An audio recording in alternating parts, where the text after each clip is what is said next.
জীবনের সবচেয়ে বড় সত্যটা জানো, যাদের জন্য তুমি রাত জেগে কষ্ট করছো, একদিন তারাই হয়তো তোমার কষ্টের মূল্য বুঝবে না। তবুও কেন ভেঙে পড়বে? কারণ মানুষের জন্য নয়, আল্লাহর সন্তুষ্টির জন্য বেঁচে থাকতে হয়। জীবন কখনোই সোজা পথে চলে না।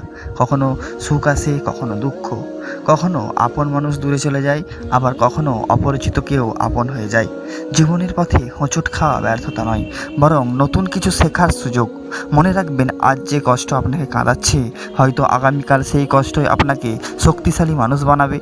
মানুষ আপনাকে ভুল বুঝতে পারে, অপমান করতে পারে, কিন্তু আল্লাহ সব দেখেন, সব জানেন।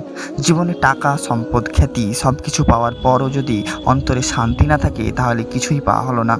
আর যদি আল্লাহর সাথে সম্পর্ক ভালো থাকে, তাহলে অল্পতেই জীবন সুন্দর হয়ে যায়। তাই মানুষের প্রশংসার জন্য নয়, আল্লাহর সন্তুষ্টির জন্য কাজ করুন। কারণ পৃথিবীর জীবন ক্ষণস্থায়ী, কিন্তু আখিরাত চিরস্থায়ী। জীবন তোমাকে যতবার ফেলবে ততবার উঠে দাঁড়াও, কারণ আল্লাহর উপর ভরসা করা মানুষ কখনো সত্যিকার অর্থে হারিয়ে যায় না।